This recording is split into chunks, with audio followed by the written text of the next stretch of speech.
back to my channel with another video. As promised, in the last video class 11th की statistics की video provide करनी है मेरे को, राइट। माइक्रो हमने 9 चैप्टर कंप्लीट कर चुके हैं, तो आज हम स्टार्ट कर रहे हैं इंट्रोडक्शन टू स्टैटिस्टिक्स। तो आइए स्टार्ट करते हैं इंट्रोडक्शन टू स्टैटिस्टिक्स का चैप्टर। हमारे पास कुछ बेसिक डेफिनेशंस आती है, उनको स्टडी करते हुए हम इस चैप्टर की तरफ चलते हैं। पहला आता है कंजम्पशन। ये कंजम्पशन क्या होता है? ये प्रोसेस होती है यूटिलिटी वैल्यू को यूज करने की, गुड्स और सर्विसेज की direct satisfaction of our wants के। मतलब क्या है इसका? एक मिनट में बेटा, मतलब क्या है इसका उसको जानते हैं सबसे पहले। Just hold on.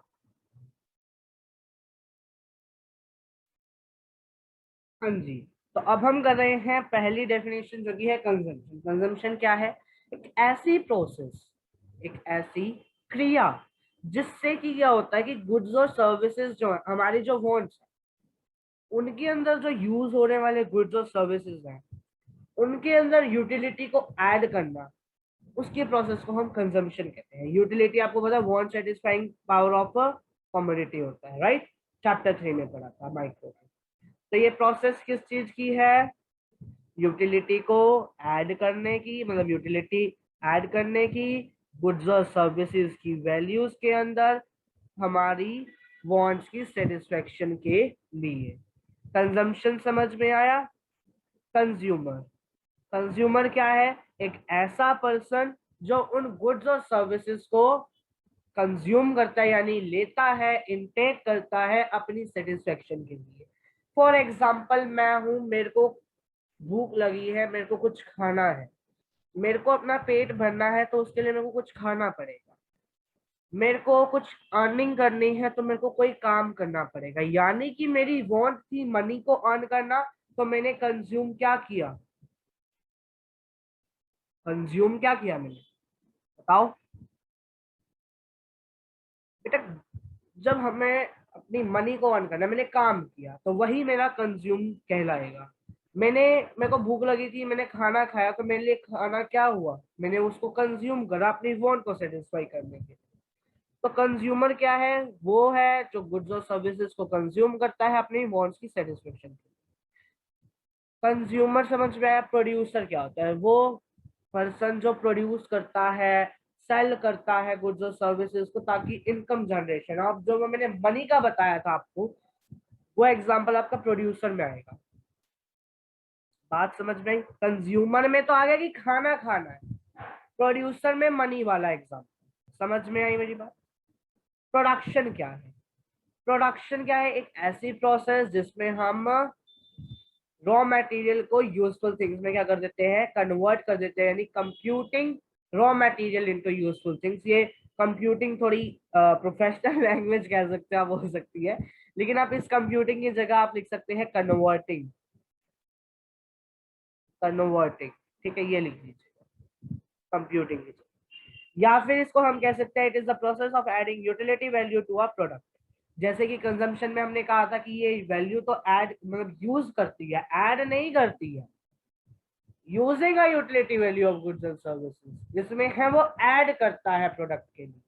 Production consumption समझ में आया?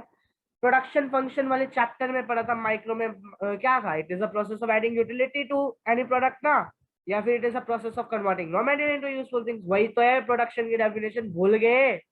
याद है ना? चलिए, सेविंग क्या होती है? ये इनकम का एक पार्ट होता है जो कंज्यूम नहीं किया जाता। मतलब क्या है? मैंने कहा मेरे को फ्यूचर में एक बिल्डिंग लेनी है जिसकी कीमत है 50 करोड़। 50 करोड़ उसकी कीमत है, मान लो बहुत बड़ी बिल्डिंग है, 50 करोड़ की उसकी कीमत है। तो उसके लिए मैं आज से सेविंग, यानी कुछ ना कुछ अमाउंट मनी की मैं सेव कर रहा हूँ अपने पास, बैंक के अंदर डिपॉजिट करा, तो वो मेरी सेविंग कहलाएगी, जो मैं उसको खर्च नहीं कर रहा उस इनकम को। अगर मैं उस इनकम को खर्च करता हूँ तो वो मेरी सेविंग नहीं कहलाएगी। अगर मैं उसको सेव करता हूँ, मैं खर्च नहीं करता, तो वो मेरी सेविंग कहलाएगी। बात समझ में आई? इन्वेस्टमेंट, इन्वेस्टमेंट क्या होती है? ये एक्सपेंडिचर होता है, प्रोड्यूसर के थ्रू लगता है, जो कि कुछ एसेट्स के ऊपर जिससे कि वो इनकम में जो मतलब इनकम जनरेट करने में हेल्प करता है उस प्रोड्यूसर। इन्वेस्टमेंट कहते हैं ना कि उस बंदे ने उसके अंदर इन्वेस्ट करा, उसको इतने पैसे मिल गए।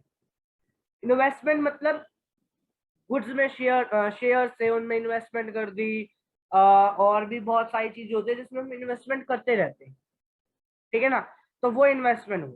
स्टैटिस्टिक्स क्या है, अब हम ये तो पढ़ रहे हैं introduction to statistics. Introduction to statistics में हमने क्या क्या पढ़ा है, कंजम्पशन क्या होता है, कंज्यूमर क्या है, प्रोड्यूसर क्या है, प्रोडक्शन क्या है, सेविंग इन्वेस्टमेंट क्या है। जो हम बुक पढ़ रहे हैं स्टैटिस्टिक्स वो क्या है, उसका मतलब है क्वांटिटेटिव इंफॉर्मेशन या quantification of the facts and finding. Sir क्या टिपिकल लैंग्वेज लिख रखी है बेटा, जो आपके बुक के अकॉर्डिंग और आपकी क्लास के अकॉर्डिंग लिखनी है वो यही है स्टैटिस्टिक्स की डेफिनेशन।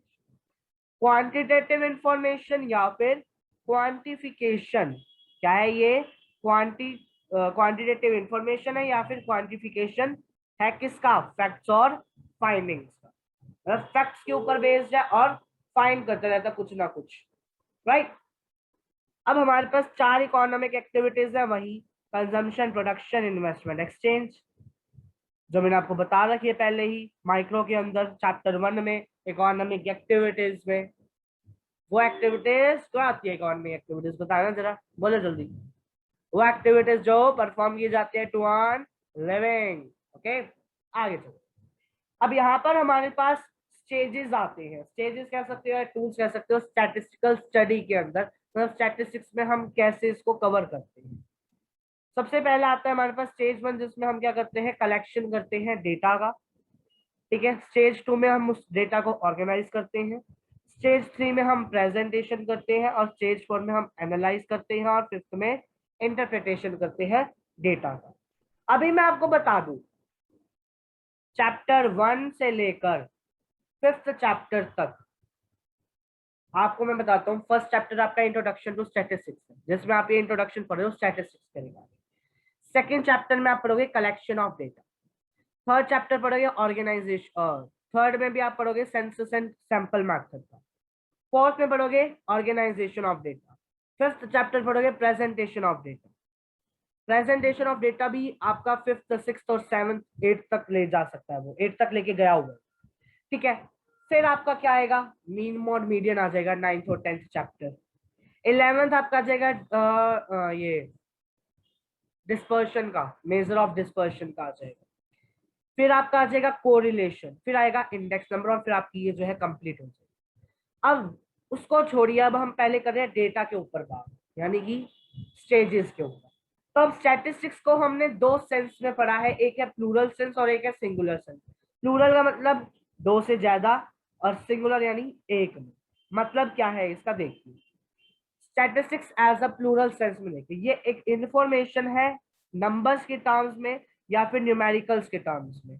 मतलब क्या है इसका, कोई भी अगर हमें इंफॉर्मेशन दे रखी है न्यूमेरिकल फॉर्म में या नंबर्स की फॉर्म में, तो वो हमारा स्टैटिस्टिक्स एज प्लूरल सेंस कहलाएगा। मतलब क्या है इसका, फॉर एग्जाम्पल पॉपुलेशन, मैंने कहा इंडिया की पॉपुलेशन कितनी है, पाकिस्तान की कितनी पॉपुलेशन है, चाइना की कितनी है। सर चाइना का नाम मतलब करो ना, उसी की वजह से हमें ऑनलाइन पढ़ना नहीं ले। क्यूबा की कितनी है, यूएसए की कितनी है, अमेरिका की कितनी है। वो एम्प्लॉयमेंट लेवल क्या है इकोनॉमी के अंदर, या एम्प्लॉयमेंट स्टैटिस्टिक्स कह सकते हो उसे आप। बात समझ में आई। अब statistics as a singular sense में क्या है, ये रेफर करता है किससे, उन टेक्निक से या उन मेथड से जो हमारी हेल्प करते हैं कलेक्शन के अंदर, मतलब डेटा को कलेक्ट करने के लिए, उसको क्लासिफाई करने के लिए, उसको प्रेजेंट करने के लिए, उसको एनालाइज करने के लिए, इंटरप्रेट करने के लिए। किसको, क्वांटिटेटिव डेटा को। जो हमारी मेथड्स हेल्प करते हैं क्वांटिटेटिव डेटा को क्या करने में, कलेक्ट करने में, क्लासिफिकेशन करने में, प्रेजेंट करने में, एनालाइज करने में, इंटरप्रेट करने के लिए, उन टेक्निक्स या उन मेथड्स को हमने statistics as a singular sense कहा। बात समझ में आई। आगे चले तो हमारे पास आते हैं फीचर्स और characteristics of statistics in plural sense और एज अ न्यूमेरिकल डेटा। पहला आता है aggregate of facts. Aggregate of facts का मतलब क्या है, कोई एक सिंगल नंबर जो है वो कॉन्स्टिट्यूट नहीं कर सकता स्टैटिस्टिक्स को as no conclusion can be drawn. मतलब क्या है, कोई भी एक सिंगल नंबर आप लोगे ना तो उसको हम स्टैटिस्टिक्स के अंदर नहीं ले सकते, क्योंकि कोई कंक्लूजन नहीं बनाया जा सकता उससे। सिर्फ aggregate number of facts he statistics में आते हैं। क्यों आते हैं? क्योंकि ये कंपेयर किए जा सकते हैं, इनसे कंक्लूजन निकला जा सकता है। मतलब क्या है इसका एग्जांपल में, एग्जांपल के अकॉर्डिंग समझते हैं। 1000 स्टूडेंट्स है कॉलेज के अंदर, ये स्टैटिस्टिक्स नहीं है, ये स्टैटिस्टिक्स नहीं है। क्यों नहीं है? लेकिन अगर मैं इसी डेटा को प्रेजेंट कर दूं स्टैटिस्टिक्स यानी एग्रीगेट नंबर ऑफ फैक्ट्स में, तो कैसे सर? 1000 स्टूडेंट्स में से मैंने कहा कि 300 स्टूडेंट्स आर्ट्स के अंदर है, 400 स्टूडेंट्स कॉमर्स के अंदर है और 200 स्टूडेंट्स साइंस के अंदर है। ये मेरा स्टैटिस्टिक्स कहलाएगा एज अ सिंगुलर से, सॉरी प्लूरल से, क्योंकि ये नंबर के अंदर डिनोट किया गया है। 1000 स्टूडेंट्स, थाउजेंड्स, कितने थाउजेंड्स ऑफ स्टूडेंट्स है कॉलेज के अंदर हमें क्या पता? हमें ये नहीं पता, हमें ये पता थाउजेंड्स ऑफ स्टूडेंट्स है। हमें ये नहीं पता कि आर्ट्स के अंदर कितने हैं, कॉमर्स के अंदर कितने हैं, मेड के अंदर कितने हैं, नॉन मेड के अंदर कितने हैं। अब सारे के सारे स्टैटिस्टिक्स को जो है हम नंबर्स में एक्सप्रेस करते हैं, लेकिन सारे नंबर स्टैटिस्टिक्स नहीं होते हैं। लाइक दिस एग्जांपल से आपको समझ आ गया होगा। सेकेंड फीचर है न्यूमेरिकली एक्सप्रेस्ड। सेकेंड क्या है हमारे पास? Numerically expressed. मतलब क्या है न्यूमेरिकली एक्सप्रेस्ड का? न्यूमेरिकली एक्सप्रेस्ड का मतलब है कि स्टैटिस्टिक्स को हम क्या कर सकते हैं, एक्सप्रेस कर सकते हैं नंबर की टर्म्स में, क्वालिटीज की टर्म्स में। एक्सपेक्ट, लाइक बिग और स्मॉल, रिच और पुअर, ये first of all numerically express करेंगे और तब रिकॉर्ड होएगा। मतलब क्या है इसका समझ। स्टैटिस्टिक्स को हम नंबर्स में तो एक्सप्रेस कर सकते हैं। कैसे? मैंने कहा बड़ा छोटा, रिच पुअर, अमीर गरीब, लेकिन न्यूमेरिकल की फॉर्म में तब इसको हम करेंगे। मतलब क्या है इसका? इरफान फटेन, इरफान फतान जो है वो टोल है, सचिन जो है वो शॉर्ट है। तो ये कोई स्टैटिस्टिकल सेंस नहीं बनाता जब तक इसको हम न्यूमेरिकल में एक्सप्रेस नहीं करते। मतलब क्या है? मैंने कहा कि सचिन इज 5.4 फीट और इरफान इज 6 फीट 2 इंचेस। तो ये मेरा कहलाएगा स्टैटिस्टिकल डेटा, ना कि जो पहले एग्जांपल लिया, यानी कि टॉल और शॉर्ट। थर्ड आया हमारे पास affected by multiplicity of causes. ठीक है, जस्ट होल्ड ऑन। हाँ जी, तो affected by multiplicity of causes का मतलब कि स्टैटिस्टिक्स जो है वो अफेक्ट नहीं किया जा सकता किसी भी एक सिंगल फैक्टर से, बट बट इसको हम इन्फ्लुएंस कर सकते हैं बहुत सारे फैक्टर्स से। क्या कर सकते हैं हम इसको? इन्फ्लुएंस कर सकते हैं बहुत सारे फैक्टर्स से। अब वो फैक्टर्स मतलब क्या है इसका? मैंने कहा 30% राइज आया प्राइस के अंदर, 30% क्या आया? राइज आया, यानी बढ़ गया प्राइस। मतलब किसकी वजह से? सिर्फ डिमांड की वजह से। लेकिन यहाँ पर और भी कॉजेज है, जैसे रिडक्शन हो जाना, शॉर्टेज आ जाना सप्लाई के अंदर, या फिर वेजेस में राइज हो जाना है। बहुत सारे कॉजेज है, तो सिर्फ डिमांड नहीं हो सकता। फोर्थ है रीजनेबल एक्यूरेसी। रीजनेबल एक्यूरेसी मतलब क्या? रीजनेबल एक्यूरेसी ऑफ डिग्री होनी चाहिए, मतलब रीजनेबल डिग्री होनी चाहिए एक्यूरेसी की। मतलब क्या है? एक्यूरेसी जो है वो डिपेंड करती है पर्पस ऑफ इन्वेस्टमेंट के अंदर, इसके नेचर के ऊपर, इसके साइज के ऊपर, इसकी रिसोर्स की अवेलेबिलिटी क्या है उसके ऊपर। इसके बिना हम कभी भी स्टैटिस्टिक्स में डेटा को रिप्रेजेंट नहीं कर सकते, कलेक्ट कर ही नहीं पाएंगे, तो रिप्रेजेंट क्या करेंगे। फिफ्थ आया placed in relation to each other, एक दूसरे के रिलेशन में होने चाहिए। मतलब क्या है? गर्लफ्रेंड बॉयफ्रेंड वाला रिलेशन नहीं है। कुछ न्यूमेरिकल एक्सप्रेशंस जो है उनको हम स्टैटिस्टिक्स के अंदर नहीं रख सकते जब तक वो म्यूचुअली रिलेटेड ना हो और कंपेरेबल ना हो। मैंने कहा क्या? एग्जांपल में देख, राम 40 ईयर का है, मोहन 5.6 इंच का। मतलब क्या है? सोहम 60 किलो का। क्या मैं इसको एक्सप्रेस कर सकता हूँ? जब तक मेरे को राम, मोहन और सोहम में से कोई भी एक चीज अच्छे से ना पता चले, मतलब राम कितने साल का है वो तो दे रखा है, मोहन और सोहम का मेरे को पता होना चाहिए कितने साल का, तब मैं उसको रिप्रेजेंट कर सकता हूँ। या फिर राम और सोहम की मेरे को हाइट दे रखी हो उससे, या फिर राम और मोहन की मेरे को वेट दे रखा हो, तब मैं उसको रिप्रेजेंट कर सकता हूँ स्टैटिस्टिक्स के अंदर, वरना मैं नहीं कर सकता इसको रिप्रेजेंट। बात समझ में आई? सिक्स्थ फीचर और सेवंथ फीचर्स को देख। सिक्स्थ है pre determined purpose. Pre determined purpose का मतलब कि स्टैटिस्टिक्स को हम कलेक्ट कर सकते हैं प्री डिटरमाइंड ऑब्जेक्टिव से, कोई भी इंफॉर्मेशन को हम कलेक्ट नहीं कर सकते बिना प्री डिटरमाइंड पर्पस से, और उसको हम सिर्फ न्यूमेरिकल वैल्यू में ही लिख सकते हैं, ना कि स्टैटिस्टिक्स की अंदर। मतलब क्या है? Data related to farmer of the village, उसको हमने कलेक्ट करा कुछ डिटरमाइंड पर्पसेस से। क्या है वो? उनकी इकोनॉमिक पोजीशन क्या है, डिस्ट्रीब्यूशन क्या है लैंड का उनके, मतलब उनके साथ, मतलब कितनी लैंड उनको दे रखी है गवर्नमेंट ने, क्या इकोनॉमिक पोजीशन है, क्या उनको मतलब वो भूखमरी से मर रहे हैं या क्या हो रहा है, उन सबको देखना, उसको हम प्री डिटरमाइंड पर्पस कहते हैं, पहले से ही सोच के।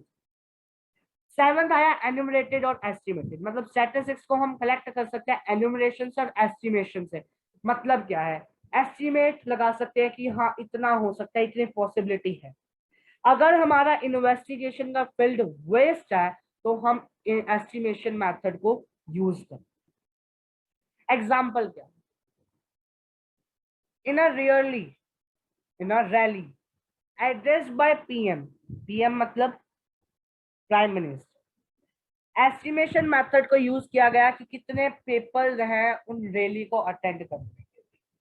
अगर हमें ये जानना है कि कितने नंबर ऑफ स्टूडेंट्स गए हैं, तो हमें उनके साथ जाना पड़ेगा एनुमरेशन के साथ, मतलब एनुमरेशन का देखना पड़ेगा हमें। पहले तो हम एस्टिमेशन लगा रहे थे, अब हमें एनुमरेशन करना पड़ेगा। समझ में आई?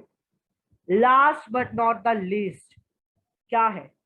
Collected in a systematic manner, data को हमें सिस्टमैटिक मैटर के अंदर कलेक्ट करना चाहिए। मतलब इसका क्या मतलब है? एक प्लान बनाना चाहिए डेटा को कलेक्ट करने से पहले। डेटा कलेक्टिंग जो है वो क्या हो सकता है? हैप्पैज़ार्ड हो सकता है।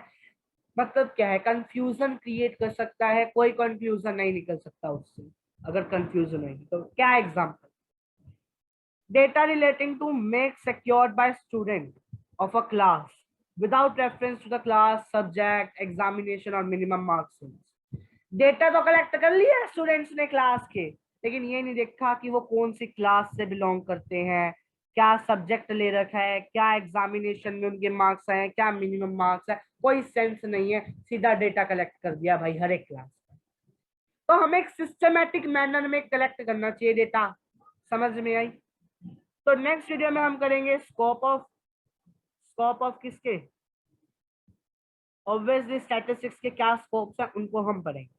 तो मिलते हैं आपसे जल्दी नेक्स्ट वीडियो में, तब तक के लिए bye bye. Thanks for watching this video. Stay healthy, stay safe at home. Bye bye everyone. Stay healthy, stay safe.